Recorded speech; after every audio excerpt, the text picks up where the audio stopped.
자, 감정평가를 좀 들어가보겠습니다. 이 감정평가를 한 두 타임이나 세 타임으로 다 끝나기는 좀 어려워요. 그다음에 이제 감정평가가 어렵기 때문에 그냥 제가 일단 지역 분석과 계보 분석은 무조건 시험 문제 출제가 됩니다. 그렇기 때문에 여기는 자세히 가겠고요.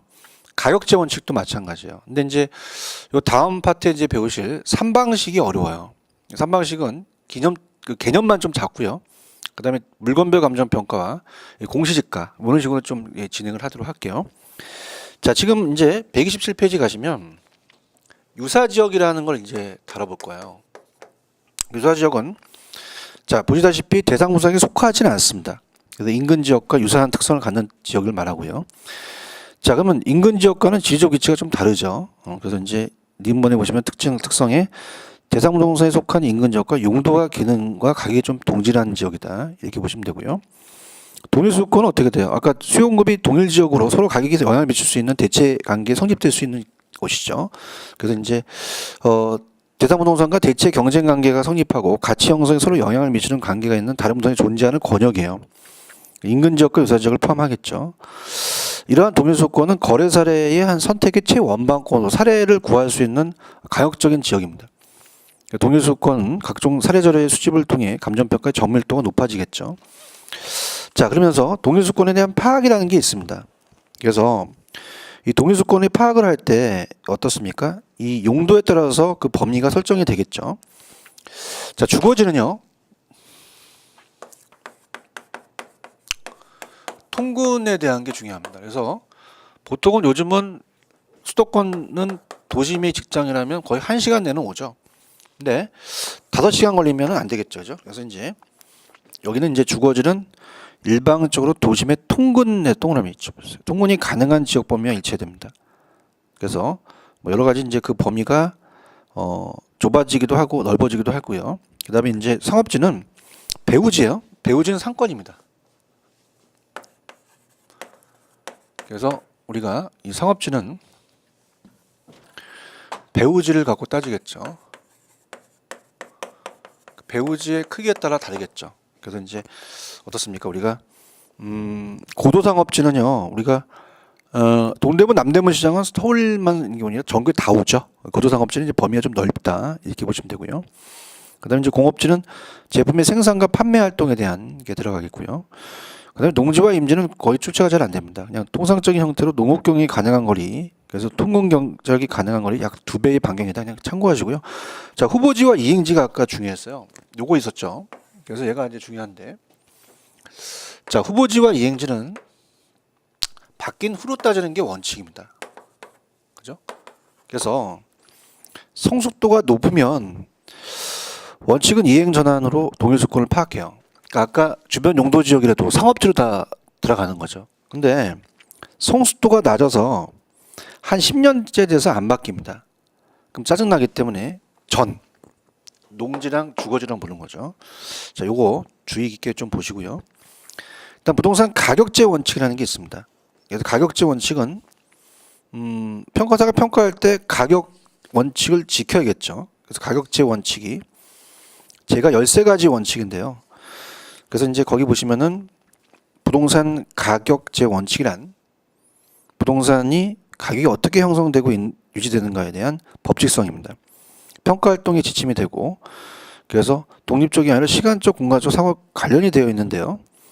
일단 이제 여기는 지금 우리가 어떤 체계도가 안 나왔죠. 그래서 이제 가격제 원칙은요, 아까 적합과 균형이라는 건 보셨잖아요. 요건 좀 연결시키면서 갈 거예요.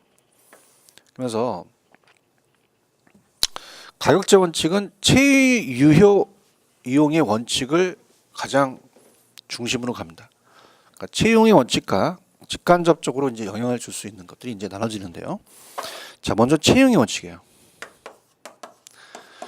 그래서 우리가 최유용의 원칙, 최고 최선의 이용이라고 합니다. 그래서 보통 우리가 강남역 사거리는 보통 상업 용도로 상가 건물을 져야 되니까 보통 주관적이 아니라 객관적으로 보아 양식과 통상의 이용을 가진 사람의 합리적 합법적인 최고 최선의 이용을 말합니다.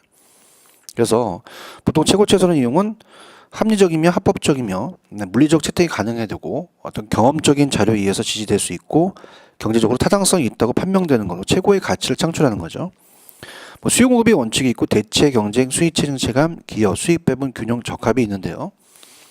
자, 이렇게 봅니다.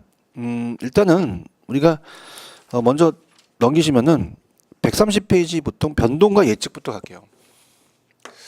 자, 토대가 되는 원칙이다. 우리가 전제가 된다. 바탕이 되는 게 두 가지가 있습니다.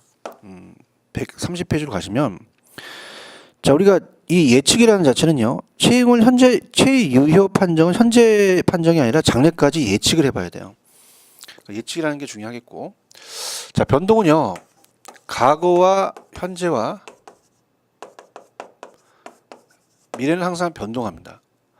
시점이라는 걸 명시해야 돼요. 시점이라는 단어가 나오면 무조건 변동의 원칙과 연결시켜야 됩니다. 그래서 감정평가의 균에는 기준 시점이 있었고요. 평가 방식에서 이제 어떻습니까? 시점 수정이라는 게 있어요. 시점이 나오면 무조건 변동 찍고요. 자, 예측이라는 자체는 과거와 현재 예측하는 게 아니라 미래를 예측합니다. 그래서 우리가 장래라는 글씨가 나오면 예측의 원칙을 찍어야 되죠. 그래서 변동은 부동산 가치에 영향을 주는 가격 형성률이 항상 변함에 따라 나타나는 거고요. 기준시점, 시점 수정은 이론적 근거가 된다고 나와 있고요. 예측은 예상의 원리로부터 하고요. 부동산의 시장 가치가 과거, 현재 이용 상태에 의해서 결정된 거 아니라 앞으로 어떻게 이용될 거에 대한 예상되는 장래죠. 그래서 어떤 그 요인, 추이나 동향에 대한 예측을 해야 된다는 거고요. 그다음에 이제 기회비용이라는 건 어떤 그 가치평가의 그 투자 대상이 기회비용에서 평가한다는 건데 이건 참고만 하십시오. 이건 나중에 해드리고요. 외부성의 원칙은 어때요? 그 아까 적합의 원칙이라는 게 있었어요. 그래서 우리가 내부적과 외부적이라는 게 있는데 적합은 외부적인 요인입니다. 그래서 외부성은 자, 주택의 시장 안의 주택을 예를 든다면 안 맞는 거죠. 치유할 수가 없습니다. 그래서 주택에 공원이 들어서면 정예부성이 되고 공동묘지가 들어서면 부예부성이 된다. 그 다음에 전 페이지로 가시면, 자, 일단은 129페이지 가시면 적합의 원칙이라는 게 있어요. 적합은 시장 안의 주택, 그래서 대상부동산의 부동산 유용성이 최고로 발휘되기 위해서는 대상부동산과 인근 환경이 적합해야 된다는 거죠. 근데 인근 환경과 적합성이 어울리지 않으면 아까 치유할 수가 없어서 그 전 시간에 경제적 감가라고 그랬습니다. 이게 다 외부적인 거예요. 그 다음에 이제 여기에 경쟁의 원칙까지 있는데, 자, 거기 보시면 경쟁의 원칙이라는 게 있습니다. 부동산 가치도 경쟁에 의해서 결정된다는 거예요. 일반 지하와 마찬가지로 초과에는 경쟁을 야기하고 경쟁은 초과에는 소멸하게 됩니다. 그 다음에 이거와 연결되는 게 대체 원칙입니다. 대체는 대신할 수 있다는 거거든요. 그래서 대체라는 것은 메뉴에 대체 가능한 두 개 이상의 재화 간에 상호 영향이 미쳐서 가격이 형성된다는 건데요. 자, 동등한 효용을 가진 두 개 이상의 물건을 선택할 때는 값이 싼 거 선택하겠죠. 효용이 같으면 효용성이 높은 걸 선택합니다. 효용성이 높은 걸 우리가 효용이 같을 때는 어떻게 가격이 높은 거가 선택되겠죠. 우리가 이제 어떻습니까? 아니, 그러니까 효용이 같을 때는 효용이 높은 걸 선택하겠죠. 가격이 같다면. 그래서 이제 감정평가 3방식과 연결됩니다. 3방식이 다 원가, 비교, 수익이 다 대체한다는 거 알아두시고요. 그 다음에 이제 좌측에 128페이지 보시면 수요 공급이라는 게 있어요. 앞쪽에서 가격의 이중성이라는 걸 배우셨습니다. 그래서 가격은 항상 어때요? 수요 공급에 영향을 주기만 하지만 영향을 받기도 하죠. 그 다음에 이제 오른쪽에 네 가지 남았어요. 5번, 6번, 7번, 8번만 하시면 됩니다. 얘네들은 다 내부적인 요인인데요. 자, 우리가 아까 균형의 원칙이라는 걸 배웠습니다. 자, 균형의 원칙은 개별 분석과도 관련되죠. 그래서 이제 자체니까 20층짜리 건물에 지하 주차장이 없다. 그 기능적 감가입니다. 내부적인 거죠. 그래서 이제 균형의 원칙은 오른쪽에 8번 부동산의 유용성이 최고도로 발휘되기 위해서는 내부적인 구성 요소예요. 외부가 아닙니다. 그래서 우리가 구성 요소라는 것은 생산 요소를 얘기합니다. 이 투입되는. 그래서 생산 요소가 아니까 내부적이 되겠죠. 그래서 결합 비율이 균형을 이루어야 된다는 거고요. 대상 부동산의 내부 구성 요소가 아니니까 기능적 감가가 되고요. 기여라는 것은 기여가 균형에 선행을 합니다. 얘가 후행을 하는데요. 자, 지금 기여한다는 자체는 야, 너 거기 기여하는 게 뭐니? 그런 얘기 하잖아요. 그죠? 그래서 만약에 지금 지하 주차장이 없다? 그럼 원래 8억인데 한 7억으로 거래가 돼요. 그럼 1억을 지하 주차장을 추가 설치해서 플러스 알파가 8억이 되는 게 아니라 15억이 돼야지만 투자를 합니다. 기여의 원칙이에요. 그래서 기여의 원칙은 여러 가지 구성 요소가 결합되어 이루어진 재화의 가격은 각 구성 요소가 기여하는 부분은 전부 합한 것으로 볼 수 있어 부동산 전체 가치란 부동산의 여러 구성 요소를 가치 형성에 기여한다는 겁니다. 전부 합한 거죠. 그래서 이걸 투자하게 되면 추가 투자에 대한 적정성 판정이나 인접 토지 합병, 기존 건물의 중축 같은 것도 연결되면서 기여한다는 거고요. 그 다음에 수익 체증 체감이라는 것은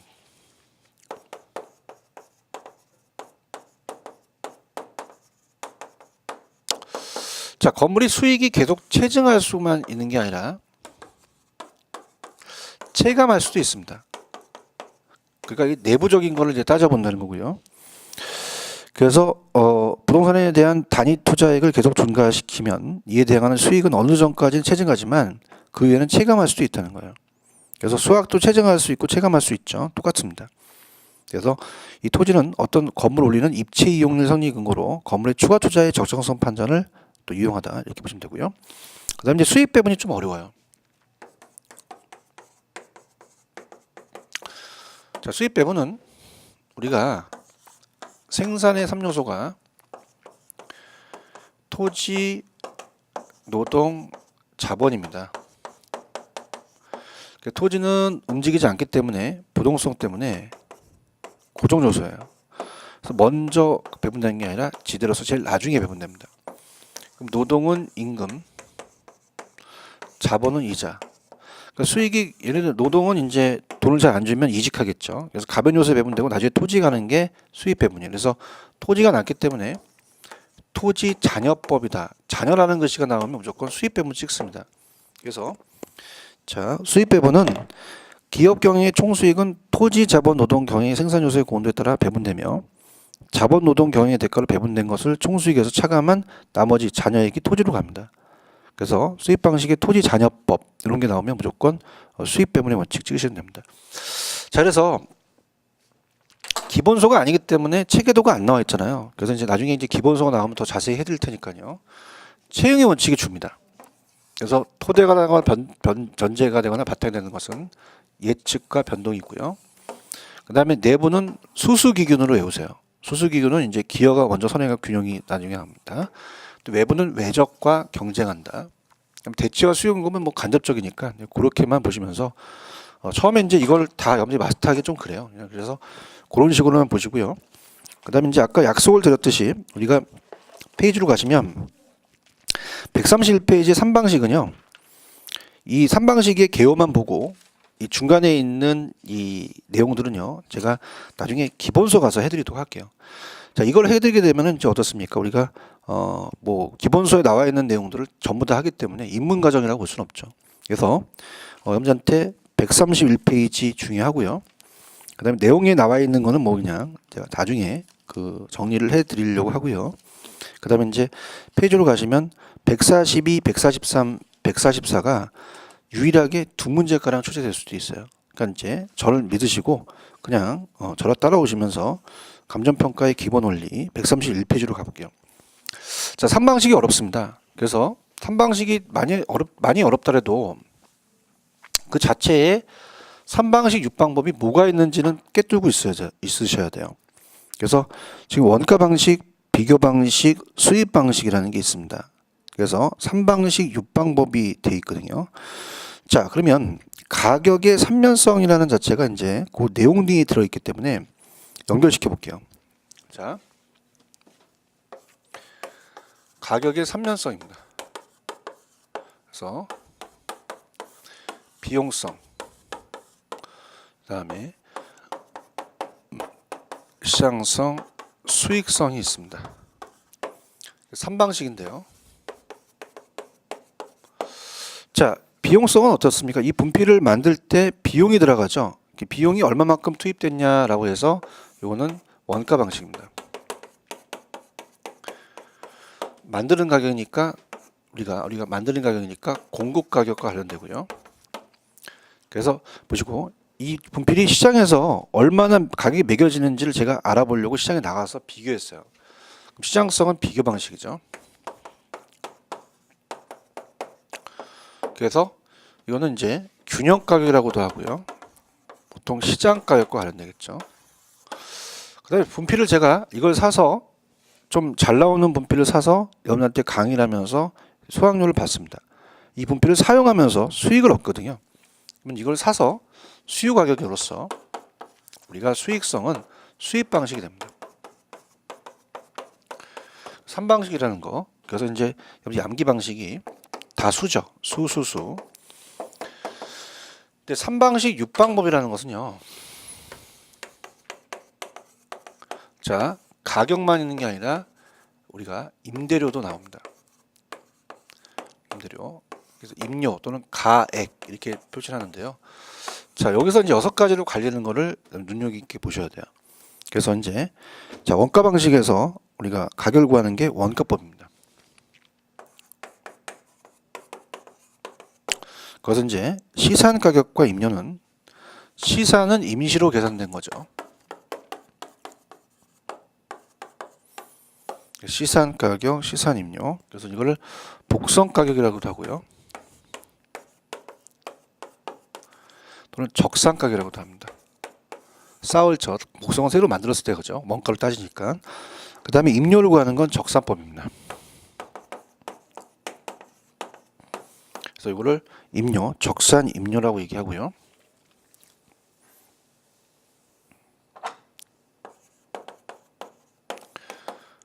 그 다음에 비교 방식은 거래 사례를 비교합니다. 그래서 거래 사례 비교법이라고 하죠.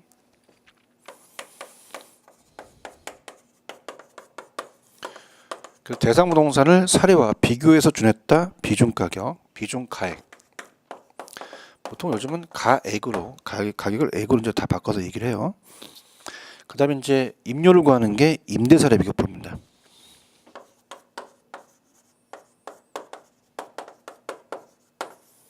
그래서 이거를 비준 임료라고 하죠. 임대료 이렇게 합니다.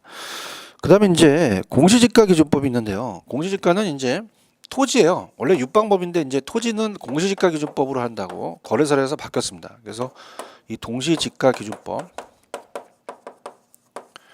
그래서 이제 이거는 공시지가를 이제 구하는 거죠.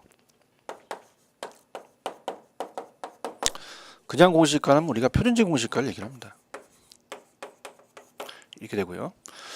그다음에 수입 방식에서 가격을 구하는 게 수익을 환원한다 해서 수익 환원법입니다.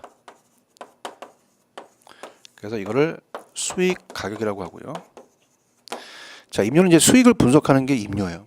수익 분석법. 그래서 여기에 수익 임료가 된다. 이렇게 됩니다. 근데 임시로 계산했기 때문에 밑에 가시면은 시장가액의 조정이라는 게 있는데요. 자, 여러분들이 요거는 암기 기법을 이렇게 할게요. 원가 방식은 다 3글자씩입니다. 얘는 7글자, 얘는 5글자죠. 그래서 여기에 우리가 만약에 시험 문제 수익 분석법 나오면 안 되죠. 그 다음에 임대사례 비법 나오면 안 됩니다. 적산법 3글자가 가능하죠. 이런 식으로 암기를 한번 해보시고요. 자, 시장가액 조정이라는 건 뭐냐면 자, 각각 감정평가에 대한 시장가액 차이가 있다는 얘기죠. 그래서 우리가 예를 들어서 당연히 상가 건물 같은 경우는요. 수입 방식으로 하는 게 원칙이에요.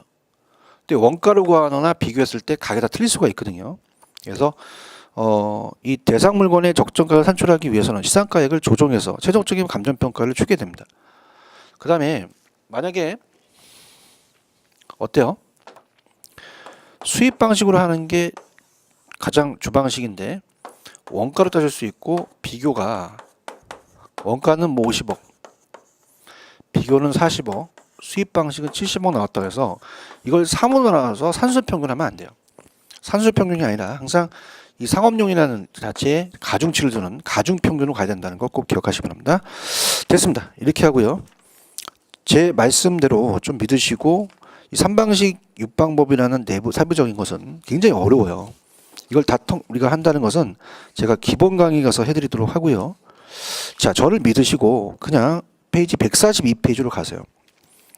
142페이지로 가시면 물건별 감정평가라는 게 있습니다.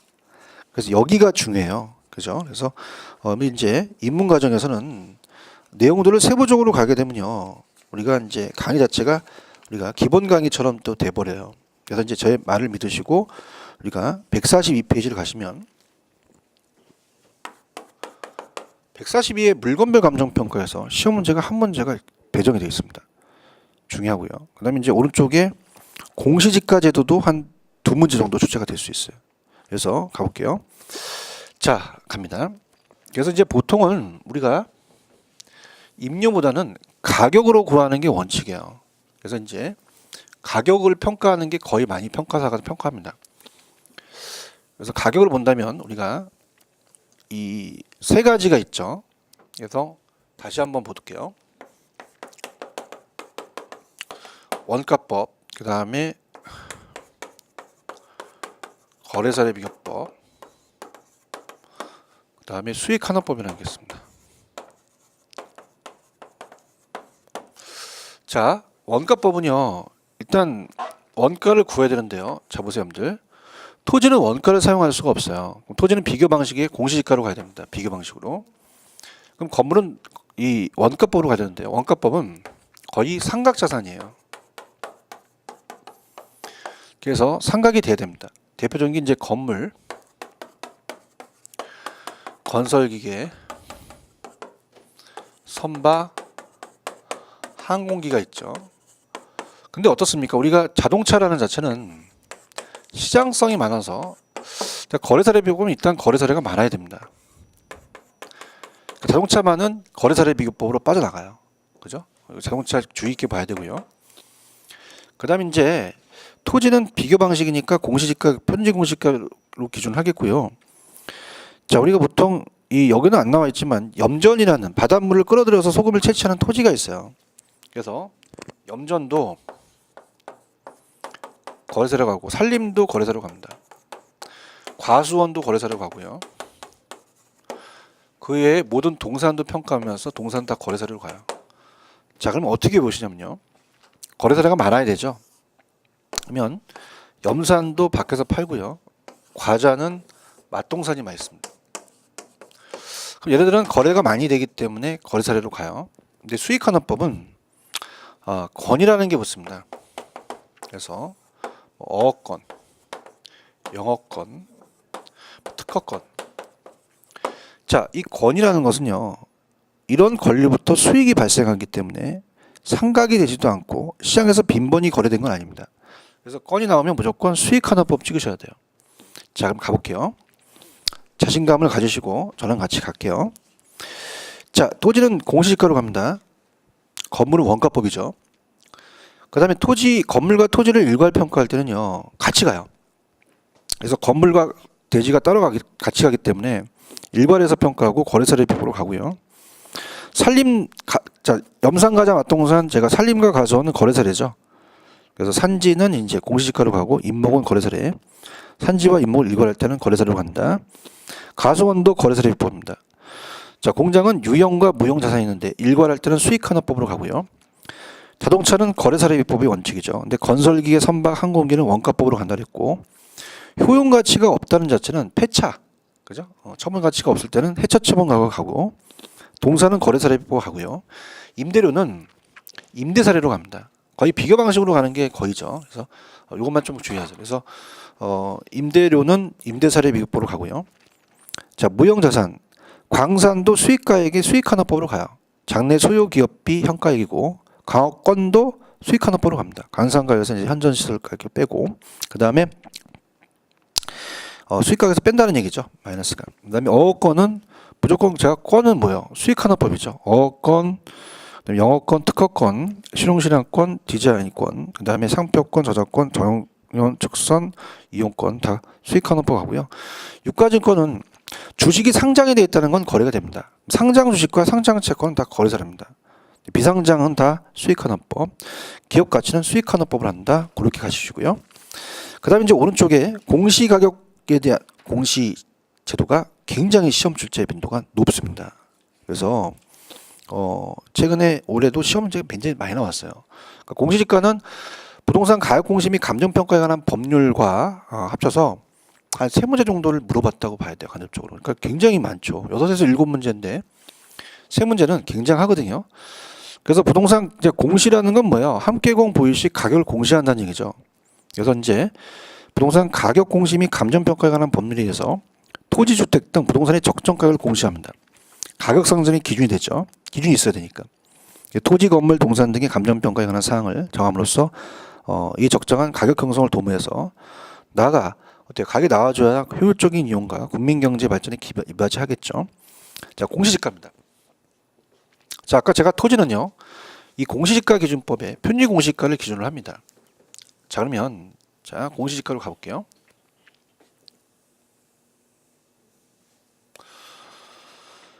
자, 중요합니다. 그래서 143페이지 위주로 공부를 하세요. 그래서 제목은 이제 부동산 가격 공시제도입니다. 자, 그래서 이제 일단은 표준지의 공시지가라는 게 있고 개별 공시지가라는 게 있어요. 그래서 토지라는 것은요, 우리나라 전체 토지가 한 필지가 3천만 필지가 가격이 다 틀려요. 그래서 평가사가 다 평가하기 힘듭니다. 그래서 표준지를 선정합니다. 표준지 공시지가를 선정해서 나중에 개별 공시지가를 매기게 되는 거죠. 자, 항상 우리가 우리가 국토해양부 장관이죠. 교통부 장관이죠. 바뀌었죠. 그래서 국장이라고 제가 얘기할게요. 국장이 나오고 그 다음에 이제 신구장 이렇게 되죠. 그래서 항상 표준지가 국장이 먼저 결정 공시해요. 그 다음에 시장군수구청장, 신구장이 이제 결정 공시합니다. 자, 표준지는 감정평가사가 매겨요. 전문가죠. 근데 개별 공시지가는 신구 공무원이 매깁니다. 자, 하는 효력이 틀립니다. 효력. 그래서 이따 보여드리겠지만 이 표준지 공시지가는 지가 기준 산정이지 과세와는 관련이 되지 않아요. 근데 이 개별 공시지가는 세금 부담금 기준입니다. 물론 지가 기준이고 그 다음에 보상금을 기준으로 할 수는 있어요. 근데 세금 부담금은 개별 공시지가다. 그 다음에 이제 다 공통점은요, 공시 기준일은 같습니다. 공시한 날짜가 우리가 어떻습니까? 항상 1월 1일로 해야 돼요. 그래서 공시 기준은 무조건 다 1월 1일입니다. 근데 결정 공시하는 날은 다릅니다. 결정 공시는요, 자, 표준 공시가는 2월 말에 하고요, 개별 공시가는 5월 30일 날 합니다. 그 다음에 자, 이건 이게 공통점인데요, 이의 신청은 다 돼요. 이의 신청. 그래서 공시 어떻습니까? 결정 공시로부터, 그건 앞에가 결정이죠. 결정 공시일로부터, 표준 공시가는 2월 말이니까 그 결정 공시 2월 말로부터 30일이랍니다. 구두로 하는 게 아니라 서면으로 해야 됩니다. 이렇게. 자, 그래서 이제 책에 보고 설명해 드릴게요. 갑니다. 표준 공시가는 국장이 조사 평가합니다. 공시한 표준지는 단위 면적당 평당이 아니라 제곱미터 가격이고요. 공시 기준이 1월 1일이고 공시는 2월 말입니다. 그래서 지역 분석을 통해서 우리가 표준지를 선정하죠. 표준지에 대한 가격 조사 평가를 해서 항상 이 국장은 중앙부동산평가회의 심의를 거칩니다. 그래서 표준은 표준공시가에 공시를 해서 표준공시가에 열람을 한 다음에 표준공시가에 이의 신청을 하죠. 그 다음에 이제 평가 기준은 여기 나와 있는 게 내용이 그냥 제목만 있기 때문에 들어보시는데요. 적정 가격이라는 것은, 자, 이거는 뭐냐면 정상적인 가격이어야 된다는 거예요. 표준지가 적정 가격으로 된다는 것은 평가사가 매겼기 때문에 정상적인 가격이라는 얘기입니다. 사정 보정할 필요가 없고요. 나지 상정은 항상 건부지라도 나지를 상정해서 평가를 해요. 나지 상정으로 가고요. 그다음에 실제 용도는 공부상 불법 일시적이 아니라 실제 용도 기준으로 가고요. 자, 공법상 제한 상태는 받습니다. 개발이 반영되고요. 1단지 기준 평가를 하면서, 자, 제가 아까 표준지 공시가는 세금이 아니죠. 세금이 절대 나오면 안 됩니다.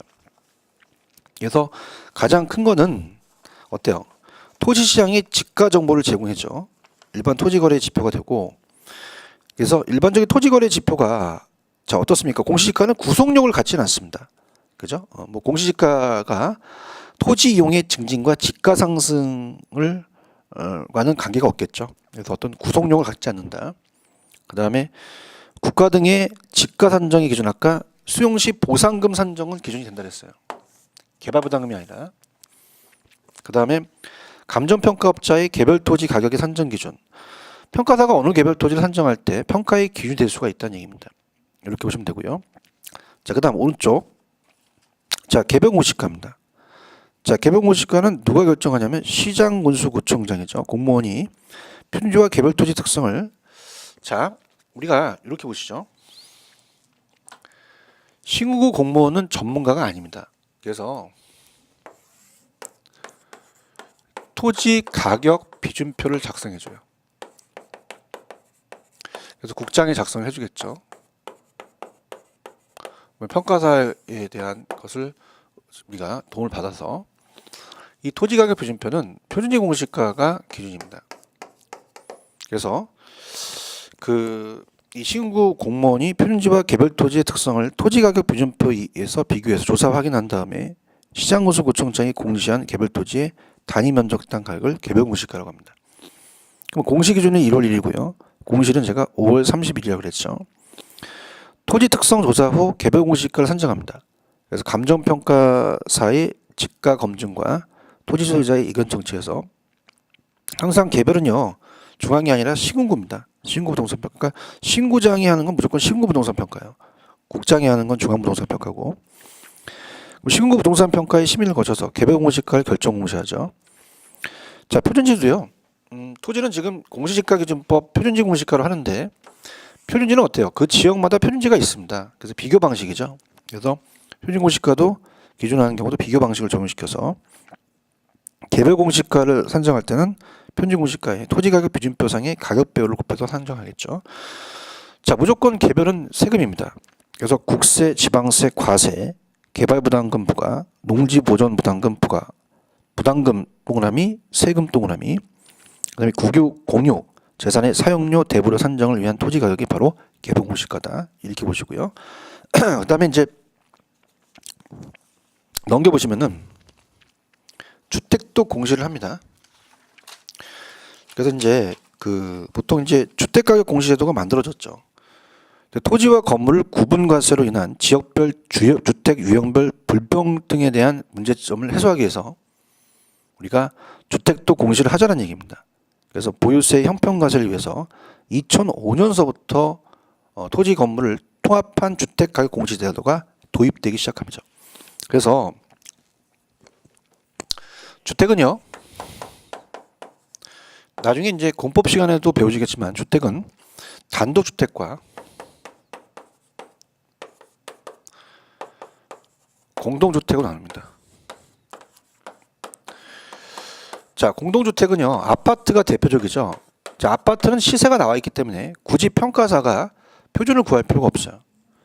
근데 단독주택은 자, 평가사가 아까랑 똑같이 표준주택을 선정합니다. 표준지 선정하듯이. 그 다음에 이제 개별주택을 매기는 거죠. 그래서 항상 표준이 나오면 국장입니다. 개별이 나오면 시군구장이죠. 자, 그럼 어떻습니까? 시군구장이 전문가가 아니니까 얘는 이제 주택가격 비준표를 작성해줘요. 그래서 결정 공시가 표준주택은 1월 30일이고요.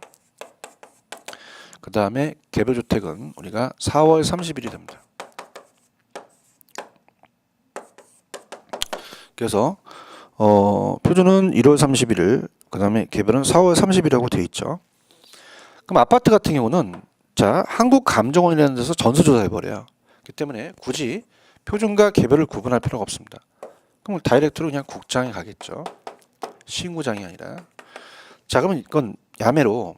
자, 공동주택은 기억 들어갑니다. 국장에도 기억 들어가죠. 그래서 국장이 한다. 이렇게 보시고요. 그 다음에 자, 결정 공시날은요 4월 30일이 됩니다. 자, 그래서 들어가 볼게요. 자, 단독은 즉가 공시 절차를 준용한다는 것은 단독은 얘와 준용해서 표준과 개별을 구분한다는 얘기입니다. 자, 표준주택 가격 공시입니다. 누가 결정합니까? 표준은 무조건 국장입니다. 국토교통부 장관. 공시 기준일은 무조건 1월 1일입니다. 결정 공시일이 틀리죠. 결정 공시일이 1월 30일이죠. 그래서 얘는 세금과는 상관이 없어요. 그냥 개별주택 공시가격 선정의 기준이 됩니다. 그죠? 세금과 상관이 없고요. 근데 개별주택은 시군구 구청장이 결정 공시하고요. 4월 30일 날 하죠. 근데 얘는 개별주택 가격 산정에 대한 기준만 되지 세금과는 상관이 없습니다. 그러면 어디 개별주택과 공동주택이 둘 다 주택시장에 우리가 가격 정보를 제공해 주고요. 그 다음에 과세의 가격 산정 기준이 됩니다.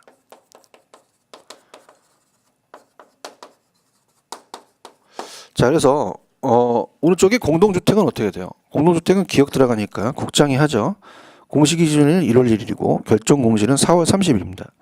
얘도 주택시장의 가격정보 제공 가세가격 산정 기준이 된다는 거죠. 자, 여러분들 보세요. 동영상을 들으신 분들 거의 아파트에 살고 계실 겁니다. 저도 근데요. 공동주택은 기억 들어가니까 국장이 합니다. 표준과 개별을 구분할 필요가 없죠. 그러면서 4월 30일 결정 공시합니다. 그러면 이 신청 들어가요. 4월 30일부터 30일 이내에 구두로 하는 게 아니라 서면으로 합니다. 근데 자세히 보실게요. 이 개별과 공동은 과세 가격 산정이 기준됩니다. 여러분들이 세금을 낸다는 것 자체는요. 물론 뭐 그때그때 틀리겠지만 세금을 낸다는 자체는 세금을 좀 적게 내려고 하시잖아요. 그러면 이 신청을 하더라도 가격이 싸서 그런 게 아니라 가격이 약간 비싸다고 이 신청을 해야 된다라는 생각을 한번 해보셔야 됩니다. 그 다음에 이제 대상은 한국감정원이라는 자체는요. 우리가 공동주택은 시세가 다 나와 있다는 자체는 한국감정원에서 전수조사를 합니다. 약 900만 호가 있죠. 그래서 한국감정원은 평가사가 고용이 돼서 전수조사를 해버려요. 그래서 여러분이 이제 보통 담보대출을 하러 가서 은행 가게 되면요. 그 시세가 한국감정원이 제일 1순위입니다. 한국감정원의 사이트에 그 전수조사한 아파트 가격이 공시되어 있어요. 그다음에 한국은행이 아니면은 국민은행의 이 시세로 갑니다. 그래서 전수조사이기 때문에 굳이 평가사가 평가할 필요가 없죠. 그 다음에 공동주택 가격 공시 제도에서는 표준과 개별을 구분하지는 않습니다. 그냥 우리가 한국감정원에서 전수조사한다. 그렇게 보시면 됩니다. 자, 그래서 어느 정도 이제 여러분들이 여기까지가 이제 시험 문제가 나오기 때문에 물론 뭐 지금 감정평가가 6에서 7문제가 출제가 됩니다. 그래서 앞쪽에서 봤던 감정평가에 대한 분류. 자, 개별평가, 일괄평가, 구분평가, 부분평가 이런 데서 나오고요. 그 다음에 가치와 가격은 틀리겠죠. 그래서 여러분들 이제 조금 그 내용을 좀 보여드리도록 할게요. 그죠? 그래서 우리 이제 시간이 좀 남았으니까 가면은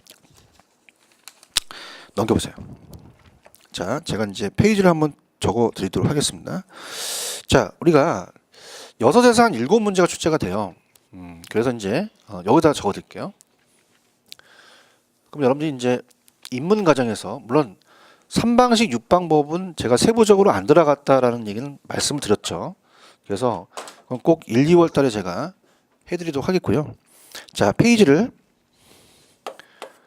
121페이지 가시면 감정평가의 분류라는 게 있어요. 그래서 감정평가의 분류에서 한 문제가 나올 수가 있습니다. 이렇게 하고요. 그 다음에 넘기시면은 자, 우리가 122페이지 가시면 자, 부동산 가격의 기초 이론입니다. 가격 이론인데요.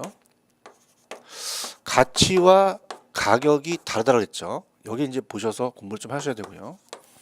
그다음에 이제 넘겨 보시면은 어때요? 124페이지 가시면 자, 가격의 앞쪽에 가치의 발생 요인과 그죠? 그다음에 영향을 주는 가치의 형성 요인이 있죠. 요 정도로 이제 시험 문제가 좀 구성이 되어 있어요.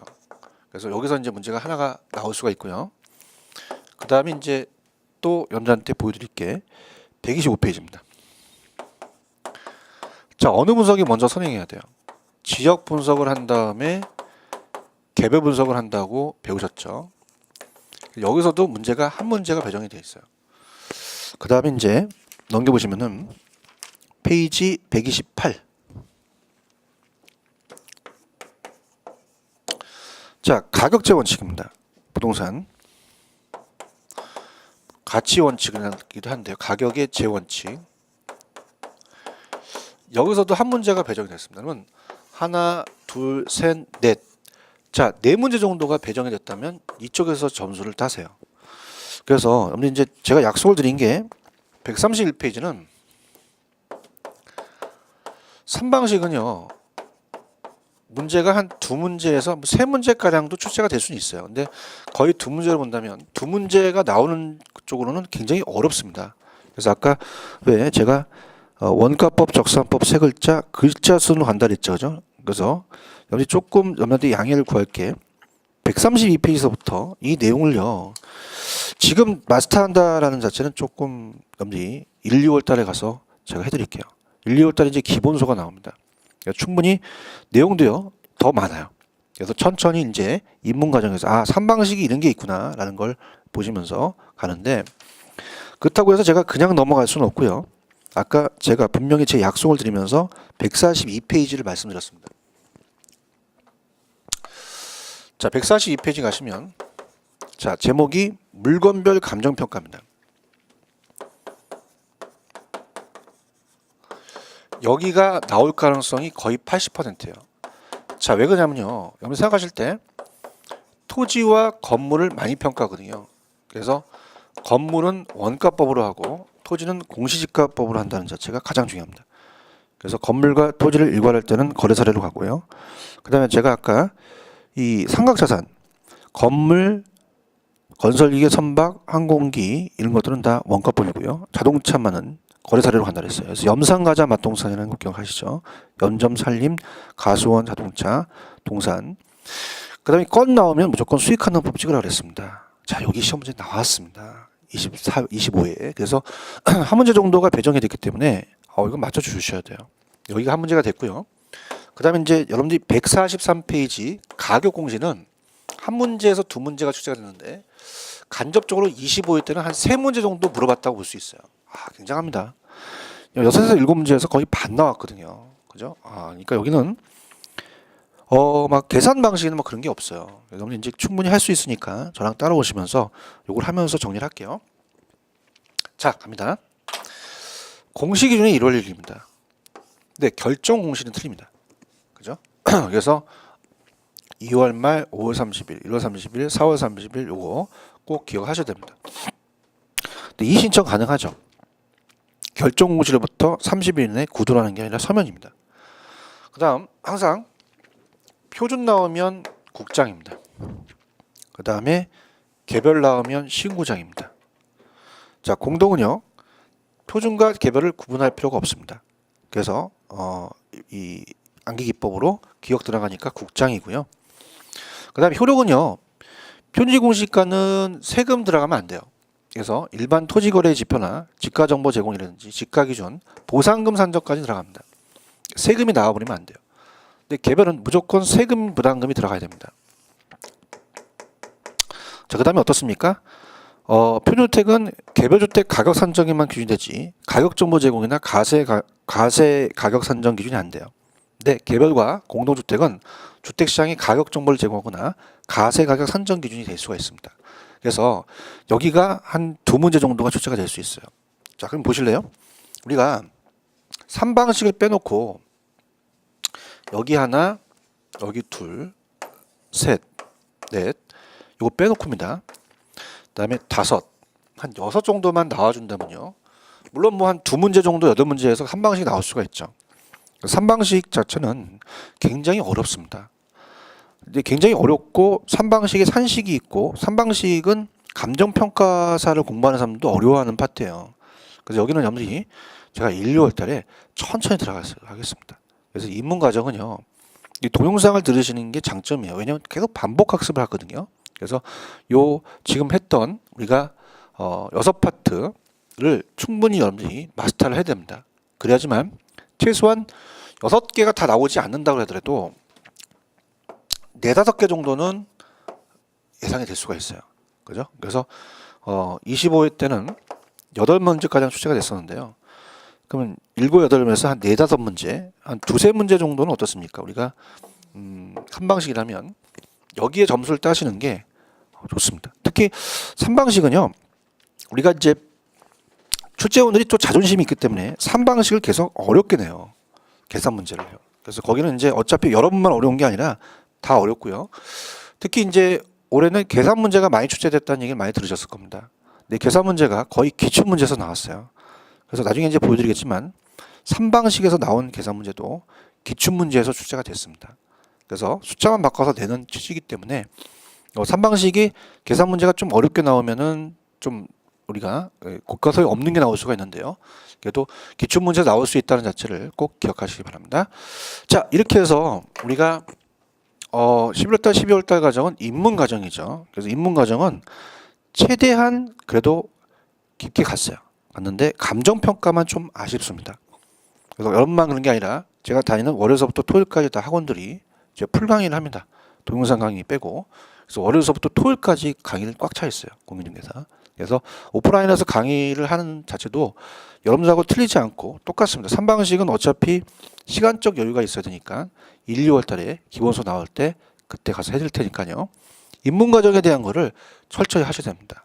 그러니까 입문 과정도 굉장히 중요하다고 봐야 돼요. 그 다음에 여러분 이제 다음 사이트가 있습니다. 다음. 그래서 검색창에 자 우리가 송우석 그냥 부동산 학교로만 치면 돼요. 그래서 요거를 검색을 하잖아요. 그럼 제 사이트가 송우석의 재미있는 부동산 학교론이라는 게 나옵니다. 그래서 거기를 클릭하시면요. 지금까지 나왔던 기출문제라든지 그다음에 자료라든지 이런 거를 한글 파일로 뽑을 수가 있어요. 그다음에 꼭 이제 고지마트에서 들었다는 얘기를 하시면 많은 분이 이제 다입을 했습니다. 그래서 제가 오프라인은 아직 얘기를 안 했어요. 오프라인까지 이제 겹치게 되면은 뭐 오프라인은 어차피 월요일부터 토요일까지의 학원 인원수가 많기 때문에 어차피 들어오실 겁니다. 근데 여러분이 또 많이 또 들어오시면 힘드니까 여러분들이 먼저 가입을 한 다음에 오프라인은 한 1, 2월 달서부터 이제 제가 좀 유인을 하려고 그래요. 그래서 올해는 이제 좀 제가 열심히 해서 여러분한테 꼭 보여드리려고 합니다. 특히 이제 개인적으로 이제 박사학위를 받았습니다. 부동산학 박사. 그래서 이번 2월 달에 박사가 나옵니다. 부동산학 박사가. 그래서 그걸 안고 가면서 최대한 여러분들이 암기에 대한 뭐 제가 소위 말해서 뭐 야매라고 얘기를 하죠. 그걸 또 이상하게 들으신 분이 있는데요. 우리가 항상 학교 강의가 아니기 때문에 암기 기법이 있어야 됩니다. 그래서 그런 것들도 천천히 저랑 따라오셔서 항상 재밌게 강의를 들으시고 특히 이번에는 자신 있게 계산 문제까지도 좀 이 암기 기법을 좀 만들려고 합니다. 그럼 저를 따라오셔서 꼭 이 카페에 등록을 하셔서 등록하시게 되면 제가 정회원을 가입시켜 드리도록 하겠습니다. 자, 그래서 항상 저랑 온라인 강의에서만 만나 뵙는 게 아니라 오프라인처럼 항상 사이트에서 같이 또 대화하시는 걸로 가도록 하겠습니다. 자, 여러분들 입문 과정 지금까지 너무너무 수고하셨습니다. 감사합니다. 다음 시간에 뵙도록 하겠습니다. 고맙습니다. 감사합니다.